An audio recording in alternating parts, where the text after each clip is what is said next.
In this video, I want to look at how to create the reveals that we have in this building. Now, if you take a look at the pictures, you see there are reveals on the fin as well as reveals on the building facade. So let's go ahead and see how we can create these reveals. Now, the reveals are a property of the walls. So the reveals are a property of the walls. So the reveals are located under the wall command. So go to architecture, go to walls, drop this menu down and select wall reveal. Now there are two options that we have. We have wall sweep and then we have wall reveal. We're gonna use wall reveal for this purpose because it's an indentation in the wall. So click on wall reveal and just place it where you want your reveal to be. In this case, I'm gonna use the mullions on my glass curtain wall as a gauge, but we might have to change the location later on, but that's okay. For now, I'm just going to use the mullions and just click where the mullions are at using my 3D view. So there we go. Now we have that indentation. As you can see, it's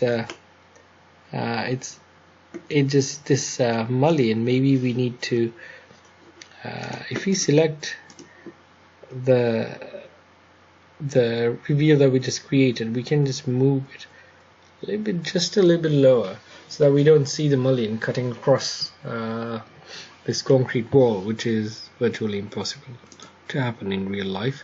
So that's how you create the reveal. Now there are a couple of things that I want to change about this reveal. Number one is I want to change the thickness of the reveal. It seems too thick. If you take a look at the picture, these are pretty thin reveals.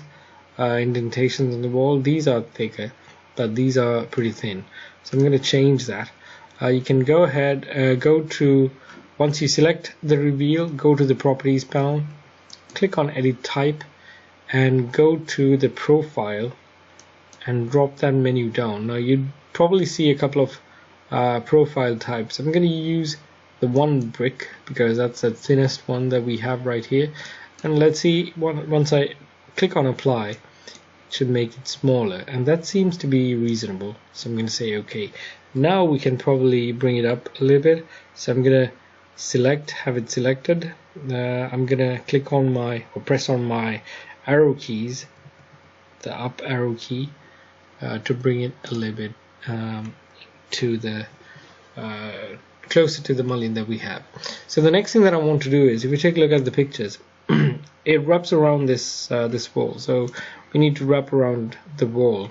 It doesn't automatically do that, so we need to wrap it around the wall. To do that, I need to select the reveal and click on modify returns, and then click on the highlighted face of the reveal, which makes it wrap around just a little bit because it doesn't know how far we want it to go. And once it does the wrapping a little bit at least.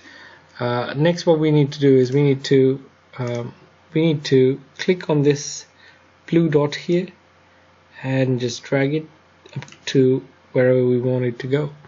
So we have the reveal wrapped around. Again, we'll have to go and add a wall reveal to this side. And it's going to be applied like so. Now that's one reveal done for the concrete wall at least. So like that, we can repeat the same process. The next reveal, I'm going to have it at this level perhaps. Let's take a look at where it is. So if you go into the pictures, you'd see that the lines that they've used are the windows, right? Window lines have reveals. It's going to be the same thing on the